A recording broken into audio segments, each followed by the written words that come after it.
Welcome to Star Wars Comics in Canon. The Force is strong with this one.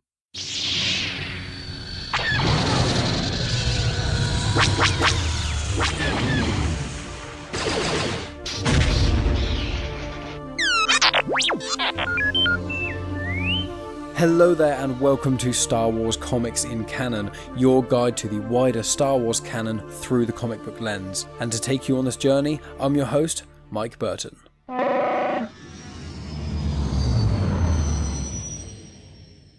And so brings episode 86. So then, my friends, here's another episode of Star Wars Comics in Canon, and this week I am tackling some more IDW publishing comics. So they are still canon, they're just comics that aren't made by Marvel, and they are not found obviously on Marvel Unlimited, which I know a lot of you guys who listen like to read along and read with Marvel Unlimited as well. So kind of an exclusive in that way. I don't think IDW actually have an unlimited app thing. I might be wrong there because I just buy all these comics physically.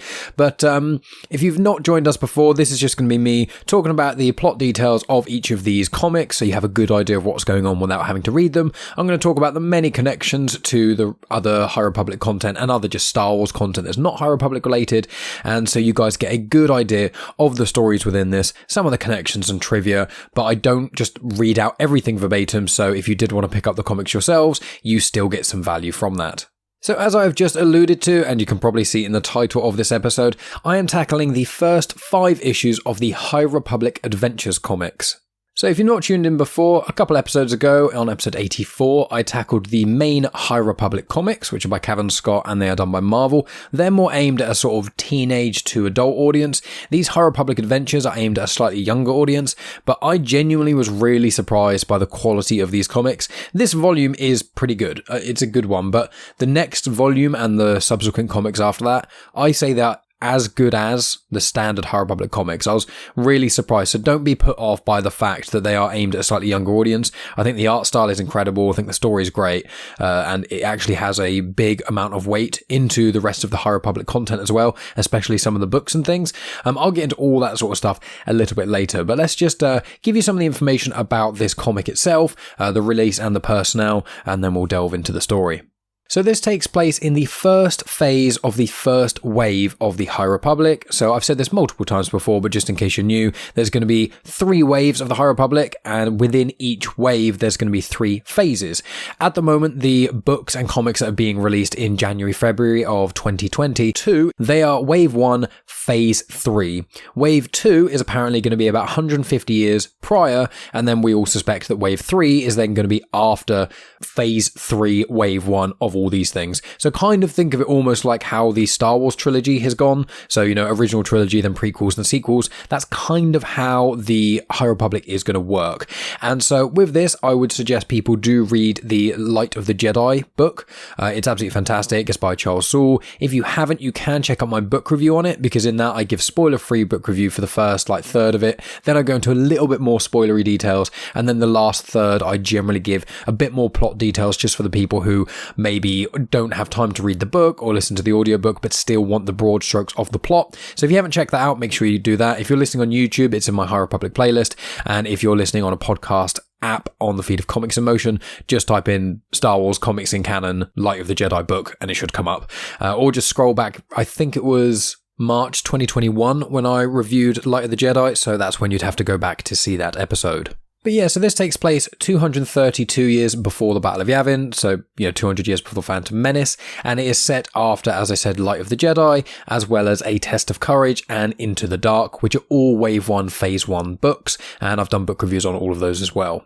So issue number 1 was released February 3rd, 2021, issue 5 was released June 16th, 2021, and the trade paperback collection was released November 16th, 2021. This first volume collection doesn't actually have a specific name or arc for it. I know it's the first 5 issues, and then when we get to issues 6 to 10, that's got its own other name for that arc in itself. The writer of all these is Daniel José Older, the artist is Harvey Tolibao, the colour artist is Rebecca Nolte, but then also Harvey Tolibao had a little bit of help on a couple of the issues. So on issues 2 and 5, Pau Rodrix helped with some of the artwork, and then on issue 5, Manuel Bracchi also helped both Pau and Harvey with the artwork. And Daniel José Older, he has done quite a lot of books and as well as a bit of High Republic stuff as well. He's one of the main High Republic authors. There's the main five: Cavan Scott, Charles Saul, Claudia Gray, Justina Ireland, and Daniel José Older. I know a few more people getting involved in that too, but they're sort of the main ones that planned out this whole High Republic multimedia project, previously called Project Luminous. So Daniel José Older, he wrote Race to Crashpoint Tower, which is a junior novel which is set in Wave 1 Phase 2. That is the next book review I've got due. I'm either doing that, I think, next week or potentially the week after that, but it's going to be soon. I'll be releasing that. He also did the book Last Shot, which is a Han Solo and Lando story set after Return of the Jedi by like a couple years, and I just today of recording this released my review of that on Patreon. It starts off spoiler free and then it goes into general plot details and things. The plot's fairly simple, but it's a really good book. But I would recommend people, go to patreon.com/genuine-chit-chat, and for as little as £1 a month, you get access to early reviews and things that go on this channel. But also there's now 3 Star Wars book reviews that are only on my Patreon, and they're about 20 minutes long. They're thereabouts. There's Dark Disciple and Last Shot, which are both canon. There's Shatterpoint, which is a Legends book with Mace Windu, and then I'm listening to Darth Plagueis at the moment, which is another Legends book. So if you want some Legends content that I've been tackling, as well as some book reviews that aren't quite as extensive as the High Republic book reviews I've been doing, which are between, 1 hour and an hour and a half, these ones are a bit shorter, just me kind of getting my thoughts out on them. If you want that, please consider checking out my Patreon. The link is in the description. Daniel José Older also did the War of the Bounty Hunters, Forlom and Zucker's comic, which I tackled a little while ago in my big War of the Bounty Hunters crossover episodes I've been doing. So once again, that's in a playlist on YouTube, or you can scroll back and it will be in the sort of tail end of 2021. And Daniel José Older has also done the comic books Trail of Shadows, which is a mini-series, which I should be getting the last issue of that in the next month or so I'll be tackling that at some point on this channel. And he also has done the young adult novel Midnight Horizon, which is the first wave and third phase. So he has been doing a lot of stuff recently, and also in that Last Shot audiobook, he actually does some of the voices for that as well, and some of the narration, which is really, really cool. So that's some background information, on generally the High Republic and whatnot. If you haven't read Light of the Jedi, it is relevant, but I'll briefly just tell you, emergencies play a part in this first issue, and it's basically just that the Nile, there's some space baddies in essence, and they cause this ship to break apart during hyperspace, and because of that, lots of pieces of this ship that go through the universe going faster than the speed of light, they hit things. If they hit a planet, it can decimate the entire planet, it can cause cataclysmic levels of destruction. I think in the book it confirms that one planet does get hit and it kills like 20 million people or something. There's also moons that have been hit and they get completely destroyed. So really, really serious stuff. Something's moving faster than light speed and it hits something else, it does a lot of damage. So that's all detailed in the Light of the Jedi, which I've rambled on enough about. So with that all in mind, let's get into the first issue of these 5, and so here's the crawl.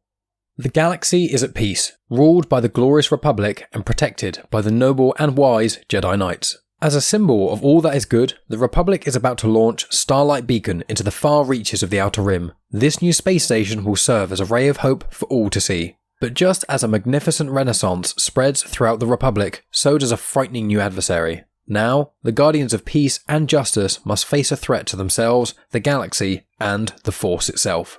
So the comic starts by introducing us to a young Padawan female called Lula Talisola. She is top of her class in combat, piloting, lightsaber forms, and also in meditation.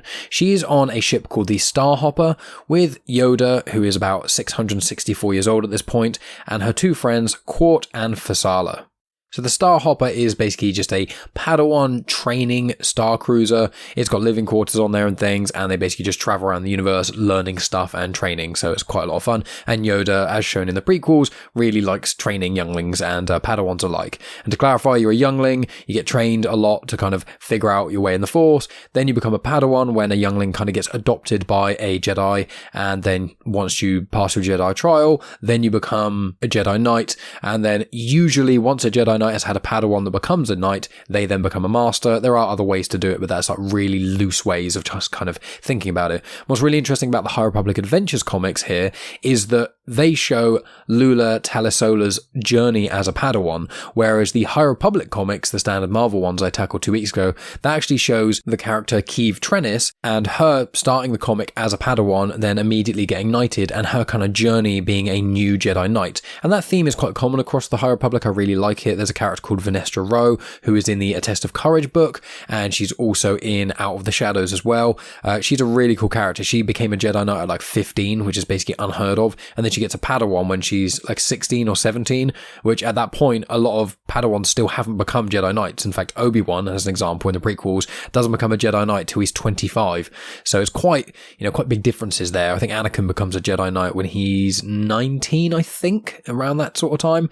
But yeah, just thought I'd give that information there. Now I've got a little bit of information, it's a little bit of an info dump on lightsaber forms, because I don't think I've actually done a deep dive into lightsaber forms much before, and I think lightsaber forms are really, really cool. They're something that I learnt about before the canon reset, actually, and it seems like the majority of information about them in Legends is still true today in the canon. So I'm going to reel through the 7 lightsaber forms. So form number 1 is called Shi-Cho. It's balanced, it's simple, primarily Padawans use it, and it's best used against opponents who are superior to you or are much larger than you and things.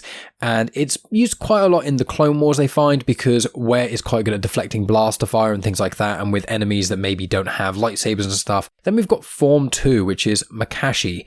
It is kind of like, it's described as balletic, so it's quite elegant, quite movement, quite dancey in a lot of ways. It is primarily used against a single opponent, and is very good for disarming. And 2 Jedi that are specialists in this form are Dooku and Ki-Adi-Mundi. We then move on to form number 3, which is Surisu. It is defensive and it is waiting for an enemy to have an opening, basically either that they get a bit sloppy or they get fatigued and things, and the primary people that use that is Obi-Wan Kenobi, Depa Billaba, and then Depa's apprentice, Caleb Dume, who is Kanan Jarrus in Star Wars Rebels. Now, Obi-Wan is generally considered to be one of the greatest users of Surisu that the Order has, and you can see that evidenced quite well in mainly the prequels. I mean, I know he gets his ass handed to him both by Dooku and also by Maul in a lot of ways in the first 2, but when you see him against Anakin, Anakin is known to be much better with a lightsaber than Obi-Wan, just his fighting skills are brilliant, but because Obi-Wan is so good at Surisu, he basically just has to defend himself until there is an opening, which is exactly what happens with Anakin on Mustafar, and is also how Obi-Wan is the only, or one of the only Jedi to ever beat Grievous. I think Kit Fisto also beats Grievous in the Clone Wars in Series 1. I think it's the episode before Lair of Grievous, which is probably the best episode in the first series of Clone Wars. But yeah, there's some examples of people who use Surisu. Then to counter Surisu, you've got Form 4, which is Ataru. It is fast, is aggressive, and is very force-fueled. It needs generally quite a lot of space to be able to do it. You can't really do it in confined areas, and it can be very, very tiring. Now, Anakin is one of the main proponents of Ataru. He uses a slight variant of that. In fact, in Star Wars Rebels, there is a holocron, which I think Ezra and Kanan check out, and it's got Anakin talking about Ataru and his variant of that. And I think this was primarily in Legends, but from what I understand, both just Star Wars knowledge in general, and if you actually see Yoda fight, I'm fairly certain that Yoda is also a big proponent of Ataru. You know, you watch him fight Dooku and Palpatine in episodes 2 and 3, and he is jumping all over the place. He uses the Force to propel himself. He needs a lot of space to do so. So both Anakin and Yoda are good examples of Ataru. So then we've got form number 5. This is Shien/Gemso. So they're 2 fluid forms. The idea is that form 5, you kind of flip between the 2 of them, or that you kind of have one that's slightly preferable. But yeah, it's kind of like a mix in a sense. And the 2 of them are a mix between defensive and offensive. So Shien is primarily like unexpected stuff, and most people who utilize that use a reverse grip, which is when they hold the lightsaber hilt but the blade is firing behind them. So anyone who's played the Force Unleashed games, which obviously are Legends, Starkiller uses that form quite a lot, but also Ahsoka uses it quite a lot as well, because you see her holding her lightsabers in that form. And then Gemso is more so defensive, but it lacks agility. You're kind of standing quite still, walking slowly towards people. So Vader actually uses Xian/Gemso, and you can really see that Vader is one of the masters of Gemso, because when he moves and when he fights in the original trilogy, and also when you see him in some of the comics and stuff, he can move around, he can have these agile movements that are unexpected, which is the Xian part of it, but he primarily sticks to Gemso. He is quite seemingly cumbersome, he walks quite slowly, but he's like an immovable object. You watch him go forward and he never loses any ground really, and that's kind of the point of Gemso. Then you've got Form 6, which is Nieman. This is generally speaking the most popular at the current age of the Order, both in the High Republic but also the prequel era.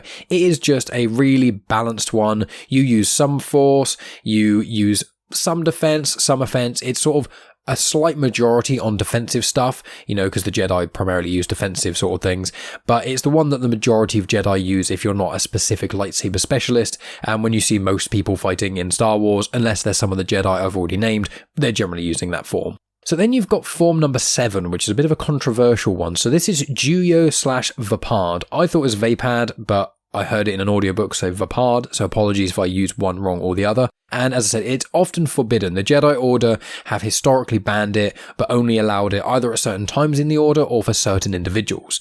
So Juyo is primarily dark side, so you fuel your aggression, your anger, it's a lot of force energy that gets used, and primarily Maul and the Grand Inquisitor use that, and then you've got Vapard or Vapad, and that is actually a variation of Juyo used by Mace Windu. In Legends, Depa Billaba uses that as well. It's all detailed in the Shatterpoint book that I said I tackled on my Patreon, but that's one of the reasons why Mace is basically the only person who could really beat Palpatine in lightsaber combat, because he uses Vapard, which is meant to use the enemy's aggression against them, use their force energy against them. So if they become more aggressive, it just kind of loops it round into them. But the problem is with Juyo, and especially Vapard, is that using those forms, because you have to allow aggression either to go through you or you are using your own aggression, a lot of Jedi who use it fall to the dark side, and that's why Juyo is very commonly used by dark side users, such as Grand Inquisitor, Maul or Palpatine, things like that. It's also worth noting here that the Nieman thing that I mentioned before, that is also used by Darth Maul.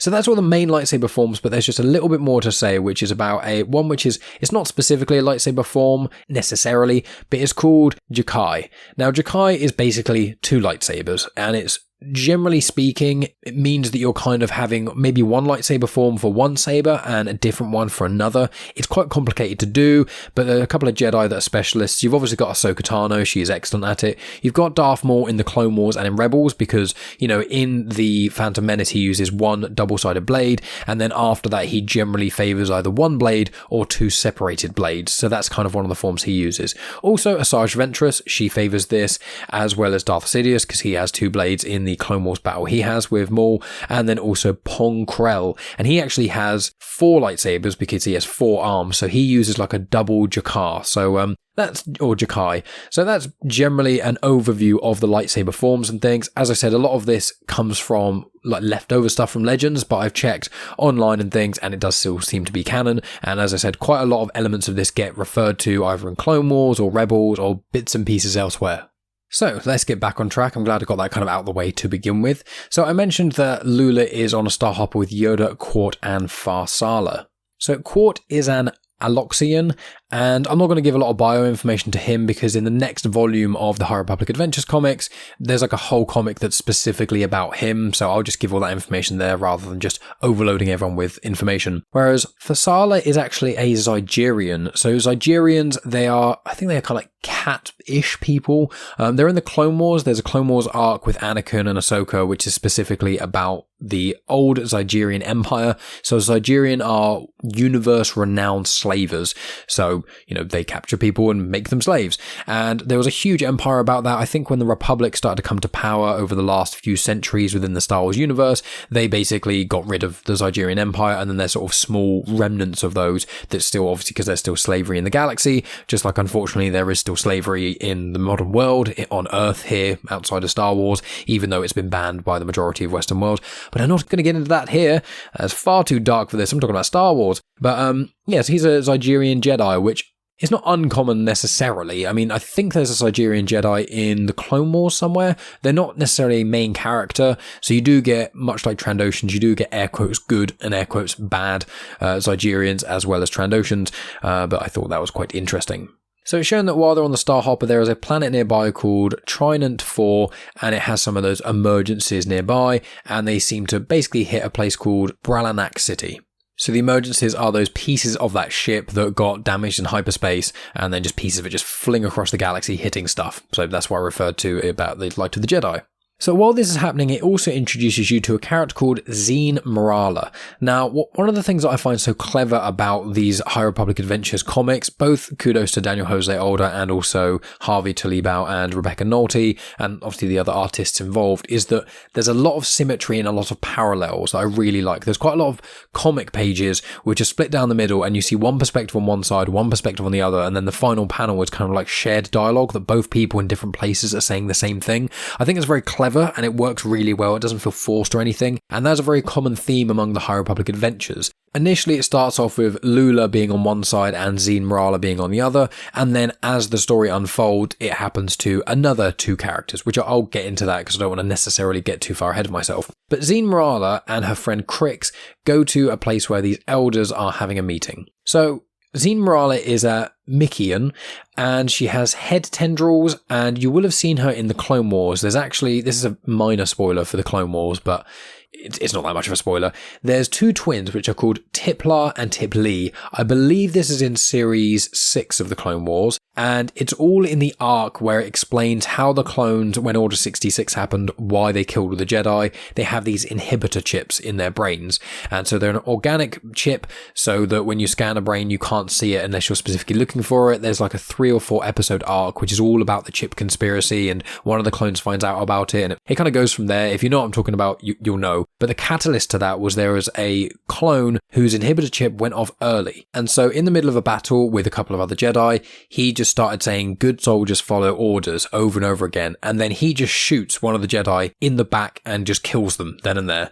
Clone Wars has some pretty brutal moments in it, and so he just murdered someone, basically cold blood, and then that kind of starts to unravel the plot of the inhibitor chips and things.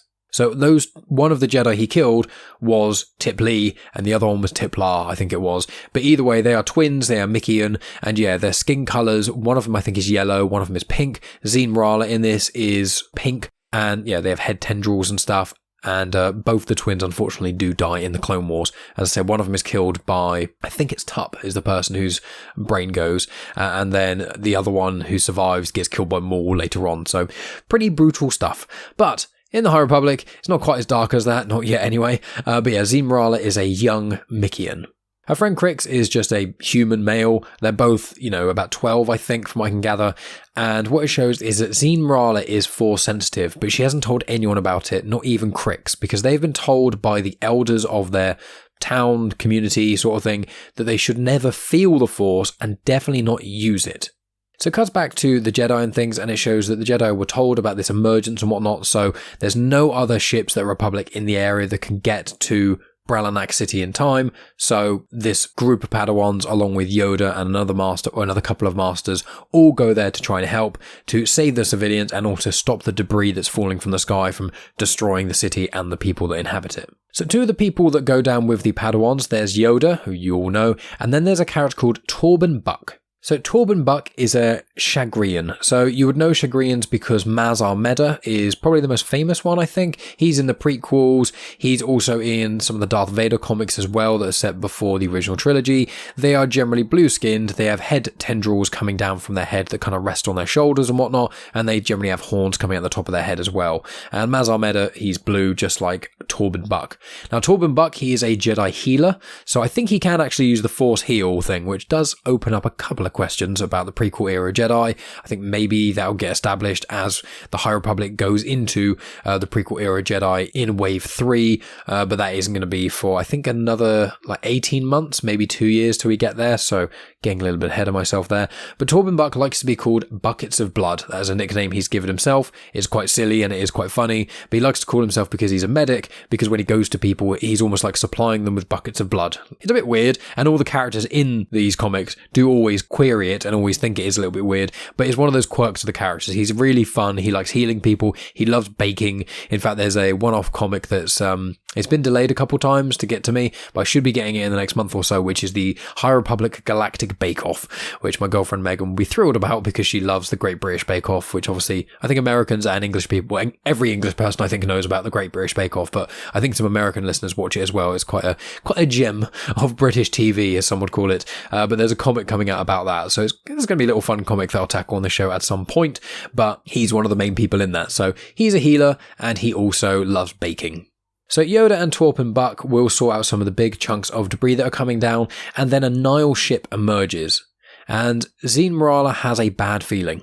So the Jedi head from their ship down to planetside using these rescue speeders that I haven't seen elsewhere. And it shows that the Nihil are taking one of the elders, who's called Tromak. Krix sees this happening, and so Krix pulls Zeen to go and follow, and then some Nihil get in the way and stop them. It then gives a little bit of backstory to Zeen Mrala about her past and things. In essence, they are living in like a commune, so people give birth and kids come out, but then no one really knows their parents fully, and then I think the commune like splits apart and goes across the galaxy and then joins together with other communes and things, but generally there are just acolytes and elders, so followers and leaders basically. So they go from planet to planet, and for the first 10 years of Zeen's life, she can't really remember a huge amount. It's just because they're changing so frequently. Krix has pretty much always been there with her, but they've been on the planet they're on now, Triment, for the longest time, and it really started to feel like home. So that's a bit of backstory to her and Krix. They've just kind of never had a true connection with a lot of individuals apart from each other, and they haven't really had a true home until recently.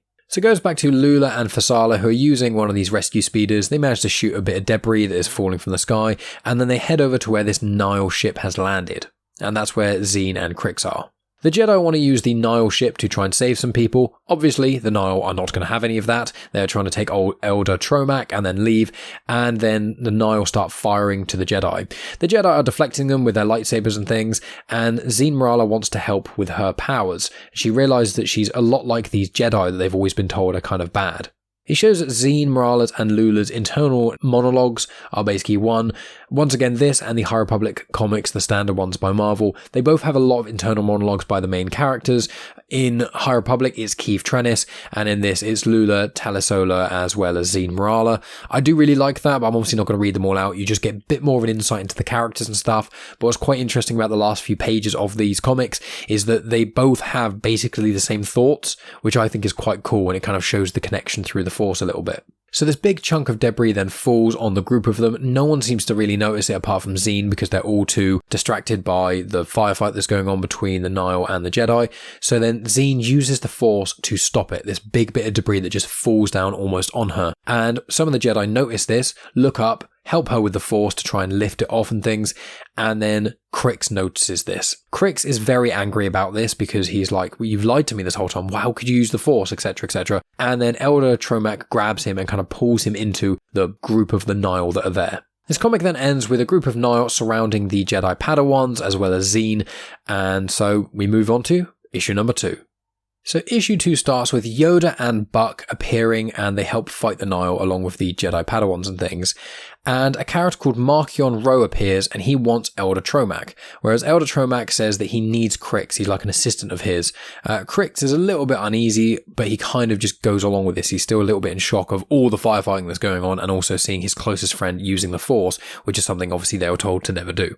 So Mikkian, he is the main antagonist, basically for the Nihil in essence. He's like the leader of the Nihil. He's called the Eye of the Nihil. There's actually 2 comics that are out which are called the Eye of the Storm. I've got one of them and I read it the other day, and the second one is on its way. I will be tackling them on this show at some point, but for at least the first whole phase of the High Republic, he's the main antagonist of the Jedi. So he's the one who kind of orchestrates the Nihil's attacks. He's the one that guides them, and he's got this big master plan and things. And if you've read The Rising Storm and stuff, and with Fallen Star, which has recently come out, which I still have not yet read because I'm still waiting for it to be delivered, that you'll know how much of a big deal this character is. And I quite like the fact that he's in these High Republic Adventure comics. You actually get...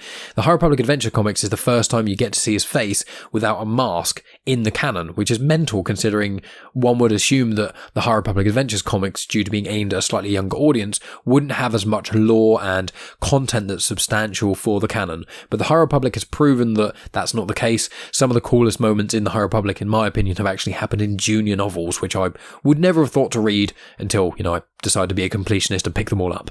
See, Markion Ro is an Evereni. He's got blue/slate grey skin, he's got black eyes, and as I said, he's in most of the High Republic, and the history of him and his people are in the Eye of the Storm. I will be tackling them at some point this year. I'm going to aim for the first half of the year among the many mini-series that I'm tackling for the High Republic, Trail of Shadows, Monster of Temple Peak, Eye of the Storm. There's a few others as well that are kind of in the future. But yeah, I'll be giving a lot more information on him, probably after I've done some more of the book reviews, so you guys have plenty of time to kind of read up on him as well.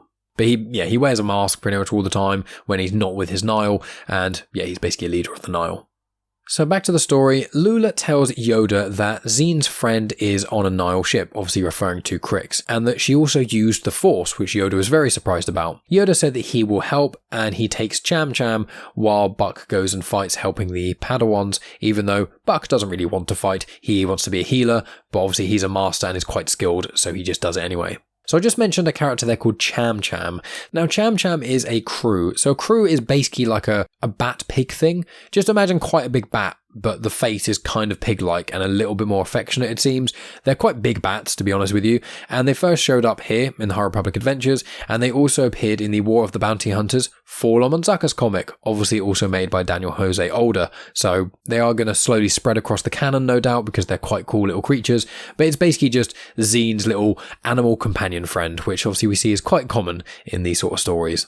So the Nile ship prepares for launch, and Krix is allowed to get on there if he so desires. He agrees to this and is told, okay, well, you're with us, so you need to find Yoda, because we saw him kind of come on the ship. You need to try and find him, let us know where he is, and you'll be more so accepted into the Nile. So while Buck and the Padawans continue to fight the Nile, you see that Yoda is on the Nile ship, and he confronts Krix of his own accord. He gives him the holo communicator, basically a holo projector that allows him to communicate with the other holo projector, which is going to be given to Zeen Mrala, and Krix says that he's really upset that Zeen lied to him. It's confirmed that Zeen is a natural Force user, which is confirmed by the Padawans and things. She can really easily use the Force even though she's not really had any training, and the Padawans continue to help Buck, and then some Republic reinforcements arrive. After Yoda and Krix have a little bit of back and forth and Krix does accept this holo projector, then Krix yells out alarm, so Yoda runs away. Yoda finds this strange box that he opens it and there's a purple glowing light coming from it. You don't really find out what that is. I won't explicitly tell you necessarily. It's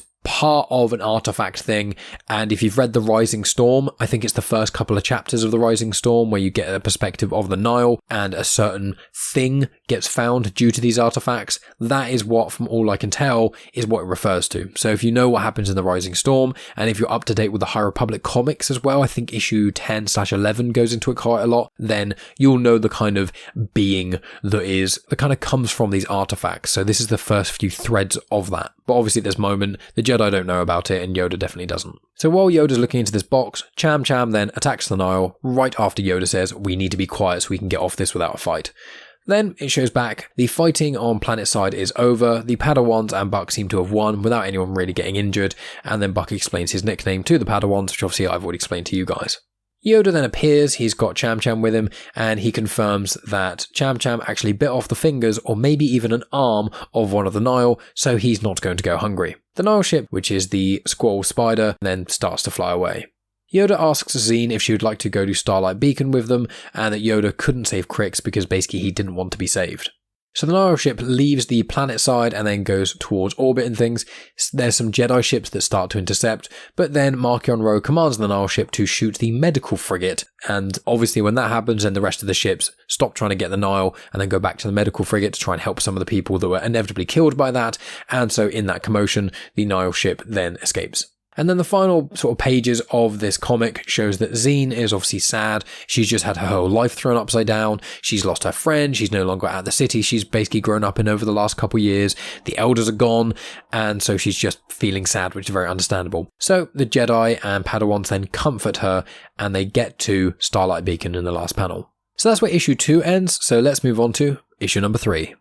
So issue 3 starts with Krix and Zeen Mrala sending messages to each other using that holo communicator that Yoda gave to them. Krix is still mad at Zeen, but I think they're sending messages to each other. They send a message, the other one then picks up the message and then responds, less so than they're like actively talking like on the phone. Zeen confirms that she's fitting in well with the Padawans and Jedi and things. She feels at home for the first time. She's really, really happy, and she's actually having a lot of fun. She still occasionally thinks of Bralanak City, and she is confused about things, but she's starting to feel happy and whatnot. Lula, Yoda, Maru, Buck, Avar Kriss, and Kantam Sai all then come to Zeen Mrala, and they brought pastries to her and then want to talk about her future plans. So obviously you know who Lula is, as well as Yoda, Buck. So the couple of other characters you may not know, there's Maru. Maru I gave like loads of bio information to about him in the High Republic comics 2 episodes ago. He literally shows up for one minuscule panel here, so I'm not going to go into more there. If you want to find that out, go over there. Avar Kriss, she's one of the, almost like a poster child for the Jedi Order. I kind of compare her a little bit to Obi-Wan, where she's very pure, she's very well respected and things, and she is like one of the main focuses of the High Republic comics, as well as Keeve Trennis, and she also plays a massive part in the Light of the Jedi book as well. She's not in the Rising Storm quite as much, because that takes place at the same time as the second volume of the High Republic comics, but I believe that she is quite central to the Fallen Star book, and she is quite a major part of this era of the High Republic. You've then got Kantam Sai, or Kantam C, it's Kantam, and then the surname is SY. I think that's Sai, it might be C, but Kantam C is non-binary, so they are referred to as they instead of he or her, and they are Lula's master. They are a human, and they were also one of Yoda's Padawans a few years ago as well, and they were first in this comic. So one of the other parallels that I mentioned slightly earlier on was what's quite clever is initially it was with Lula and with Zeen, and now it's kind of turned into Krix and Zeen. So Zeen is obviously having her time with the Jedi, while Krix is having his time with the Nihil. 2 very, very different organizations or religions, or however you want to kind of say they both are, but it's very interesting seeing the parallels. So when you saw Zeen was really happy and had all this cool stuff and everyone really cares about her and things, it then shows Krix with the Nihil. He says he's not unhappy, but he feels abandoned by everyone, especially by Zeen. And it seems like the Nihil are basically preying on that. They're not like overtly abusive or horrible to him, but they're not like specifically nice to him either. But I think he's just kind of going along with the ride, and he is kind of attached to Tromak because Elder Tromak said that he was basically an assistant to him. So Tromak has some information that the Nihil want, but he's refusing to give it to them because he says it is sacred knowledge. So to try and basically convince the 2 of them, the Nihil take them down to something called the Rink. On the way down to the Rink, Krix manages to convince Tromak to tell him the information.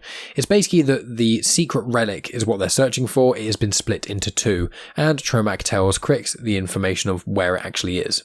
So it's confirmed that the Rink is actually a battle rink. It's this big arena thing that's on one of the Nihil ships, and they basically need to climb onto this thing called a Bogoranth. The way I'll describe it is like a gigantic horse, but the head of it is like a bug. So imagine the head is probably about the size of like a small car, and the body itself is massive. You could have several people mounting it. It is very, very high. You would not be able to climb onto one without some sort of assistance, or if it came down. So just a gigantic horse bug thing.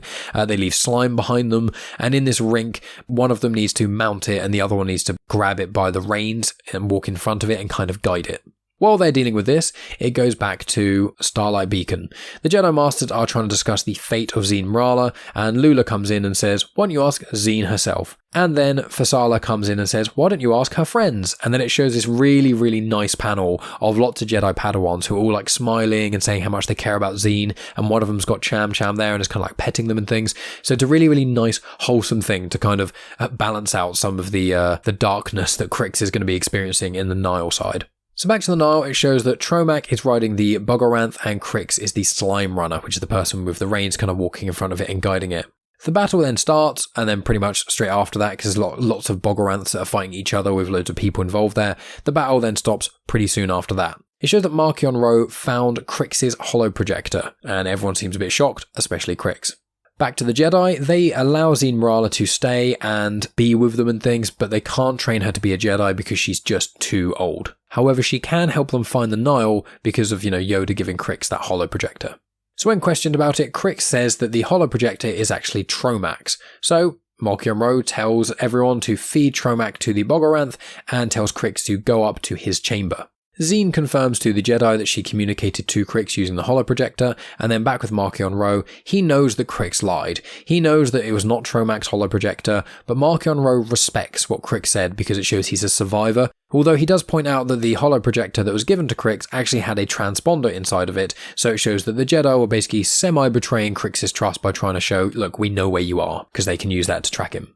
So the Jedi then discuss with Yoda like what to do. Yoda mentions that the transponder has quite a short range, so they'd need to communicate with Krix and things to meet up, and then they'd be able to kind of hone in on the signal. They want Zeen to help find the Nihil, obviously, and get more information on what's going on, what this strange artifact that Yoda found was, and kind of just get a bit more information on the Nihil, because at this point the Jedi really don't know much still. So the comic starts to end where the Nihil asks Krix to help redeem himself by tricking the Jedi and springing a trap.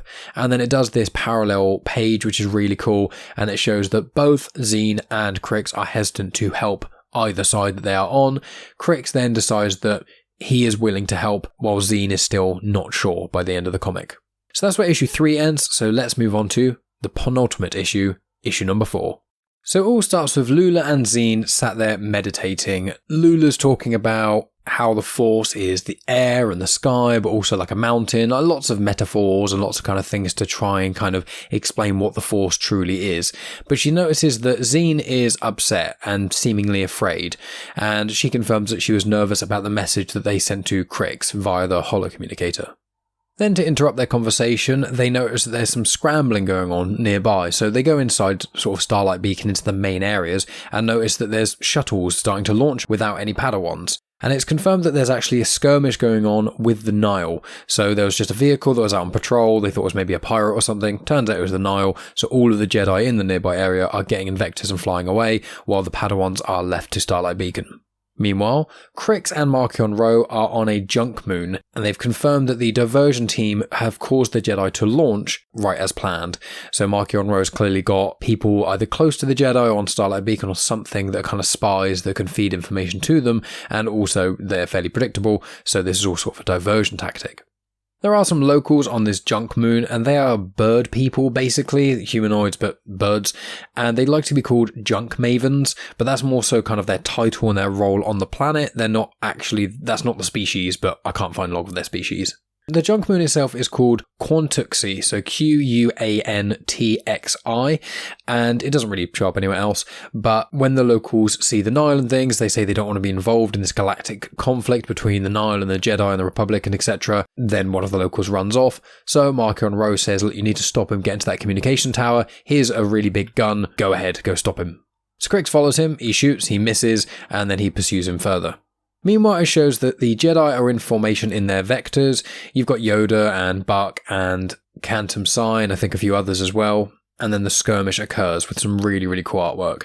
So the Padawans are left at Starlight. They're left there for safety and things, but Lula is a little bit frustrated at being left behind, and she is slightly worried as to what's going on.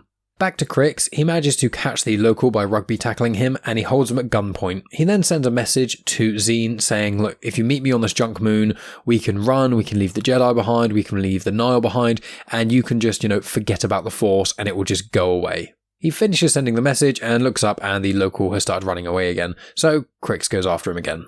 After some cool action panels, it shows that the Jedi vectors have destroyed the Nihil, but Yoda thinks that it was a bit too easy.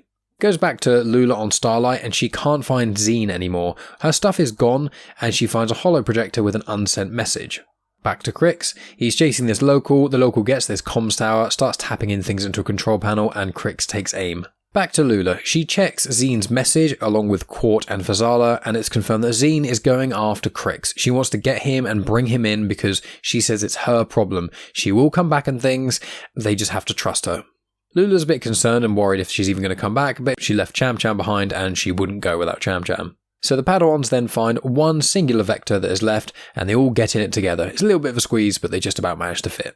Now before moving on to the next part, I just want to read a little bit out. So this is part of Lula's internal monologue and it's her talking about the Force, and you guys know that the Force is like my favourite part about Star Wars. I love hearing interpretations of it, so I thought I'd read this because either it's Lula's interpretation by herself or maybe it's Daniel José Older interpretation through Lula. Either way, I think it's quite cool, so I'm just going to read it out for you. The truth is, it's not that the Force is a mountain or the sky or any one thing. The Force is ever-changing, like the sky, and as still as a mountain. It's the whole universe, each tiny piece of it, and it's always in motion. We will always fall apart and come back together. And right now, it just feels like it's all falling apart. But I know the Force moves through me, is one with me, and with the Force, I am unstoppable. So yeah, that's Lula's kind of thoughts on the Force, which I quite enjoyed. And so moving on with the story, it shows that the Jedi in their vectors are nearing Ord Mantell. So 2 things to note here. I want to get a little bit of information about vectors, and then I'll tell you a little bit about Ord Mantell. So a Jedi vector is a starfighter, and it's meant to be like an extension of the Jedi's Force connection. So they've got no shields, very minimal computer components, and they need a saber, a lightsaber, to actually fire up the weapons. There's a really cool description of it in Light of the Jedi. That's when they were first introduced, and they used a lot in the Great Disaster. And in essence, whatever color your blade is, basically your kyber crystal, when you put that into the control panel of the vector, all of the controls light up in that color, which I think is a really nice touch, and it kind of makes you feel a lot more for certain characters when it describes the inside of their cockpit and things is really cool. But I believe from what I can tell that a normal person could in theory fly a vector, I think like in case of emergencies and stuff, but you just can't use weapons without a Jedi's lightsaber being put into it. And the vectors, they were actually made from old concept art for the prequels, so it's basically just kind of like they were a thought out predecessor to the X-Wings in some ways. Now, I believe it's the ARC starfighters, I think ARC 170, that are the actual predecessors of the X-Wings, and you get to see them in the Clone Wars, but you primarily see them at the start of Revenge of the Sith when you've got Anakin and Obi-Wan in their starfighters, and then you've got the clones in theirs. That's, quite an obvious connection to X-Wings and things. But yeah, I think the vectors are some sort of vague predecessor of the X-Wings and things, but they look cool, and I really like that idea that the Jedi didn't need targeting computers or even shields or anything like that, because their connection to the Force is so strong, they should in theory be able to just outmaneuver basically anything and not really get hit. But yes, that's a Jedi vector. Now, Ord Mantell is actually a place that is mentioned quite a lot in Star Wars, mainly because it was actually in the original trilogy. It was first mentioned in Empire Strikes Back by Han. He mentions about getting the slip on a bounty hunter back on Ord Mantell. A little bit of history for it.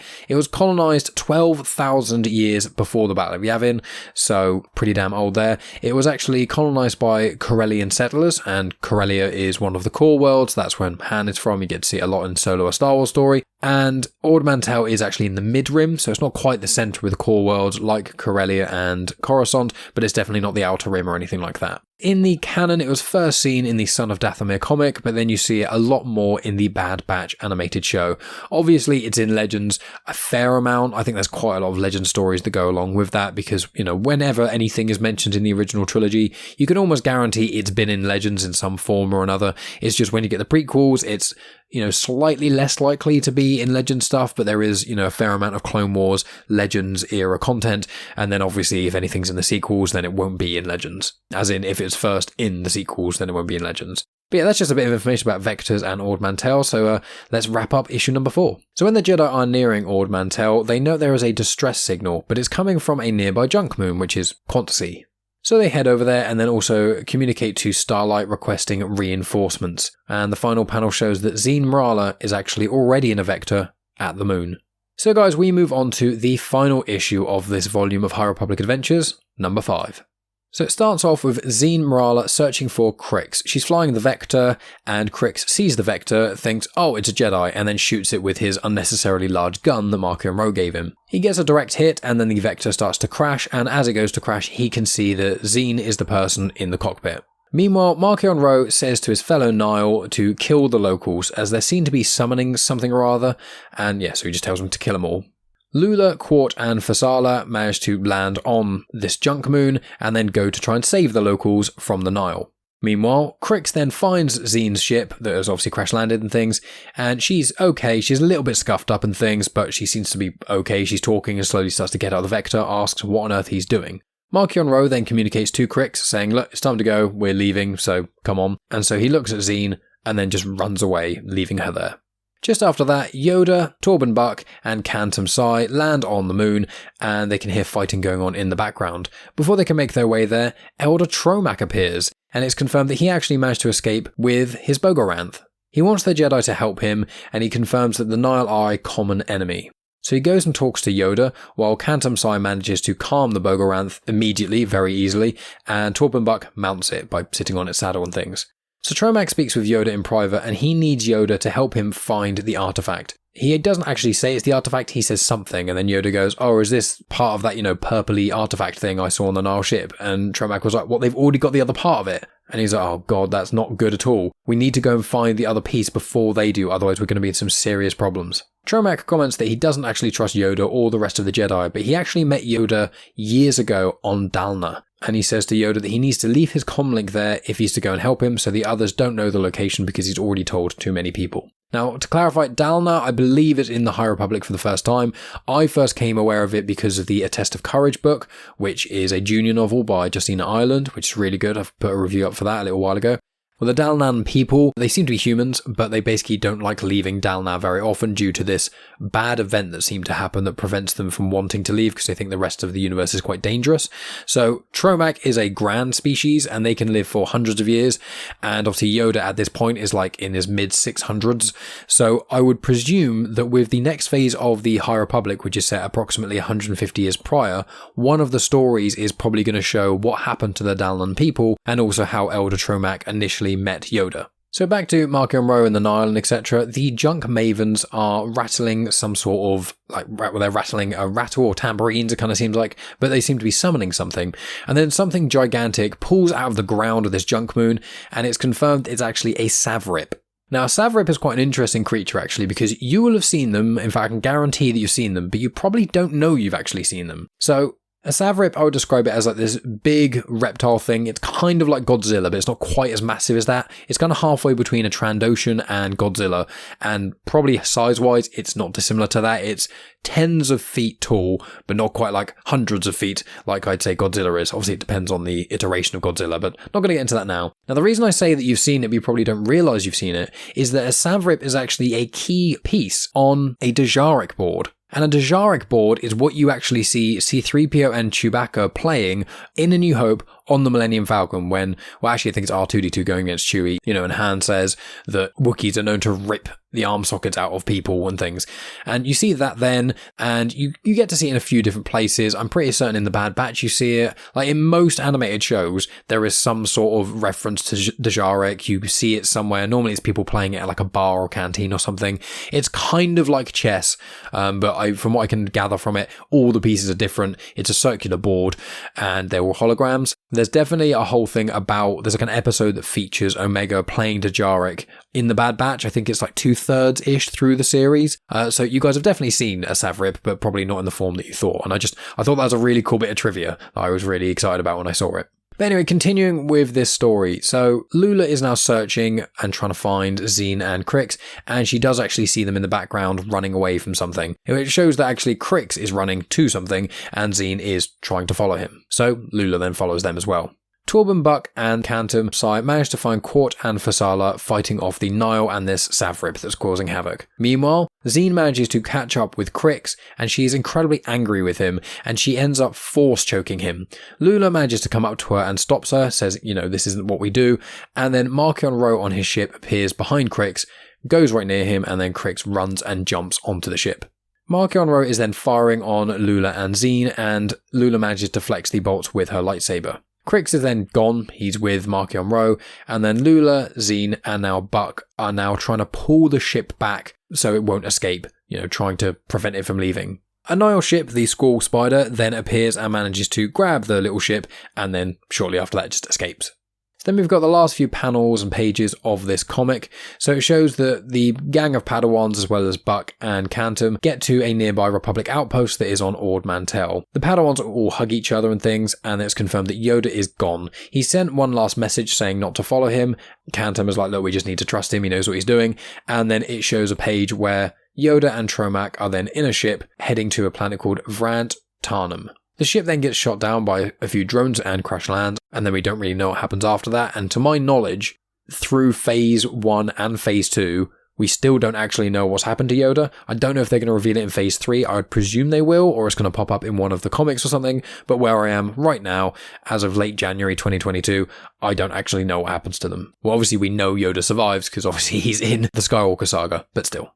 It shows that Markion Row and Krix actually get to Vrant Tarnum without being shot down or anything, assuming that those drones or something were programmed for them or something, and they find the artifact that Tromac was so desperately trying to stop them getting. Marco Monroe comments that Krix reminds him of him, and then he gives him one of his old helmets, and he says that he needs someone to be in charge of a nearby Nihil outpost.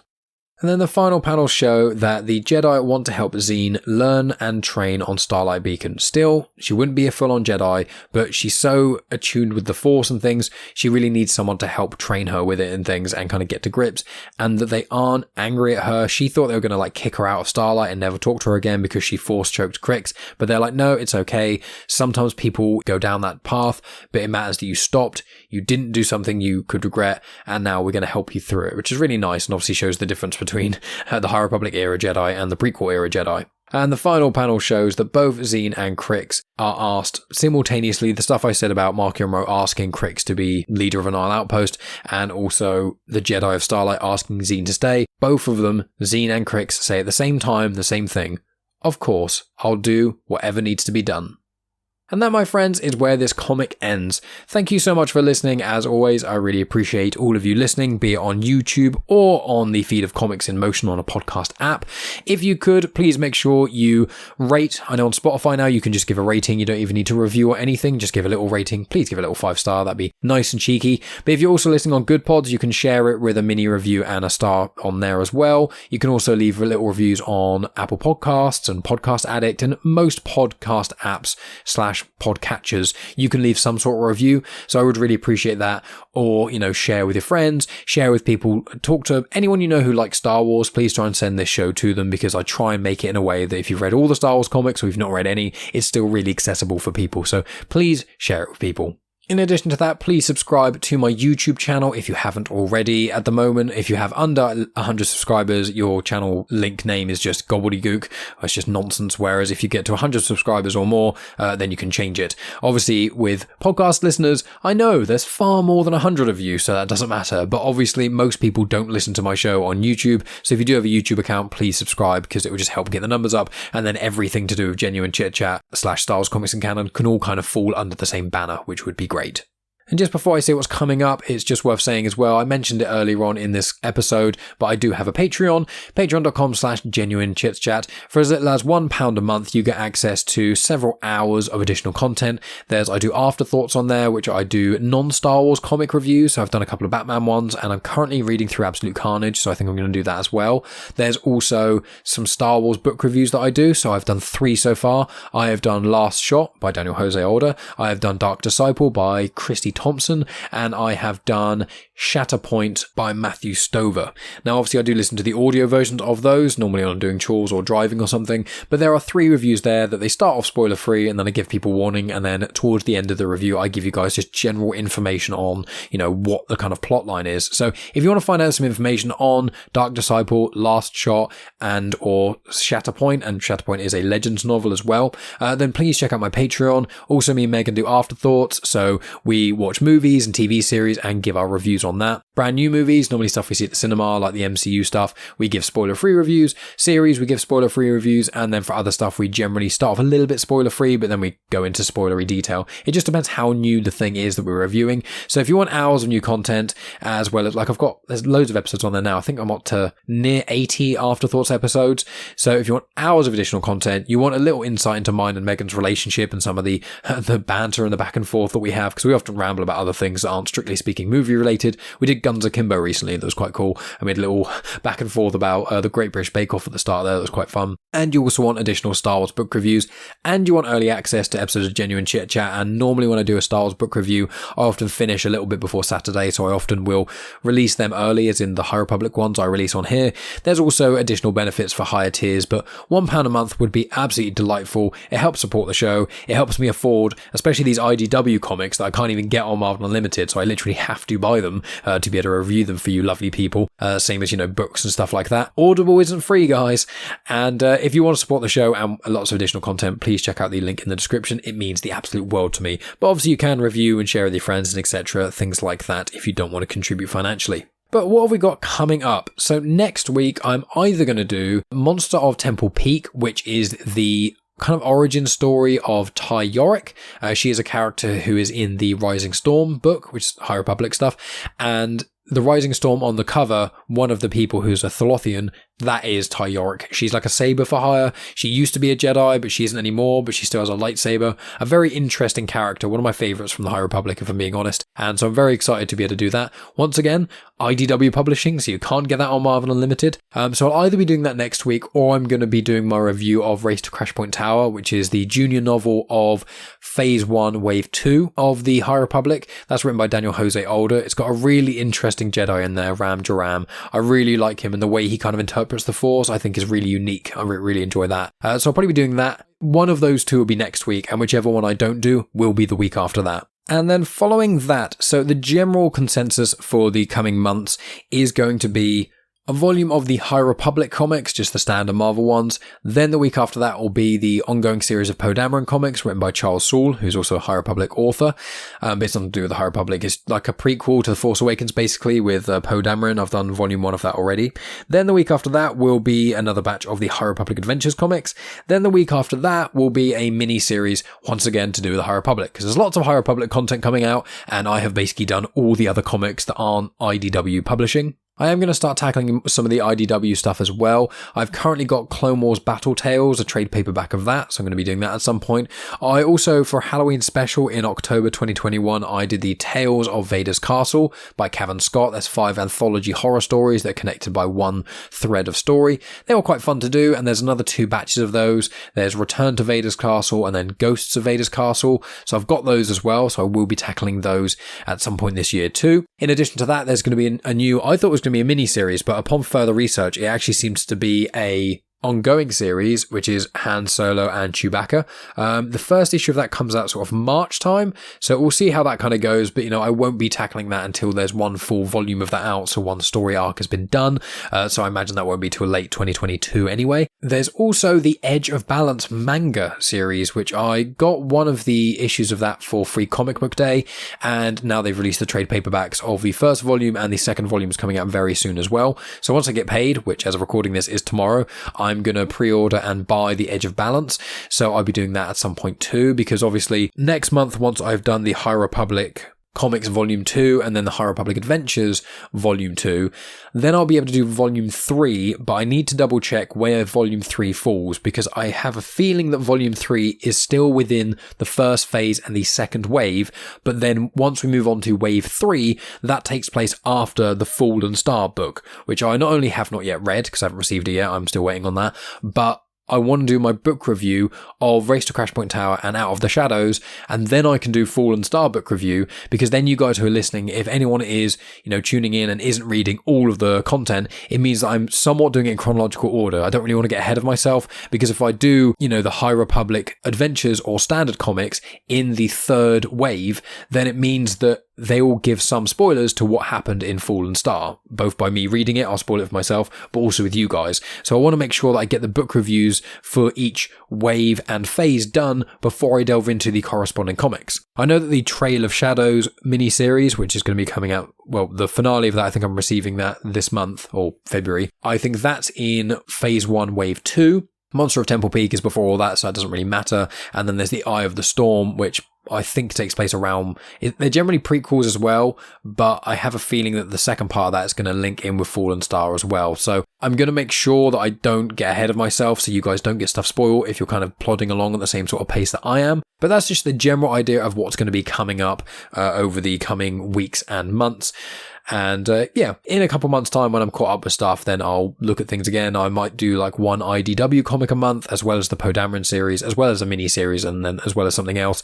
Then, soon I'll be able to do more batches of the main Star Wars comics, which are the Star Wars 2020 run, the Dr. Aphra 2020 run, the Vader 2020 run, and the Bounty Hunters only run, which was 2020 as well, because, I did the War of the Bounty Hunters stuff for sort of the tail end of 2021, and now it's moving on to Crimson Reign, which at the moment I've read 2 or 3 of each comic, and they don't really seem to tie in with each other very much, so I may end up doing those as individual things as opposed to War of the Bounty Hunters, which I was doing like per batch, because I haven't seen that with Crimson Reign, I don't think there's the companion comics. There was the War of the Bounty Hunters, Jabba the Hutt, Forlorn Manzuckus, Boosh, and IG-88, and I don't think there are the same companion comics for Crimson Reign, so I might just wait to see what happens when we get to the end of Crimson Reign before the next sort of crossover event thing starts, and I'll kind of figure out where I go from there. But that's generally what you can look forward to this year. I've got more conversations with people involved with Star Wars that are going to be coming up this year as well, so very excited for that. And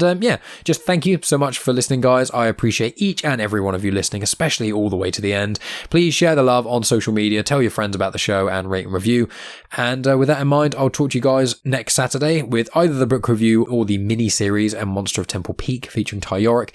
But either way, I'll talk to you then, and may the Force be with you.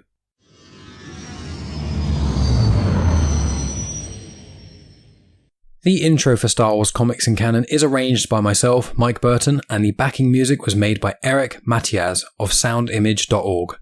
You have just experienced host, creator, everything elser of genuine Chit-Chat, and also the host and creator of Star Wars Comics in Canon, found on the Comics in Motion podcast, Mike Burton.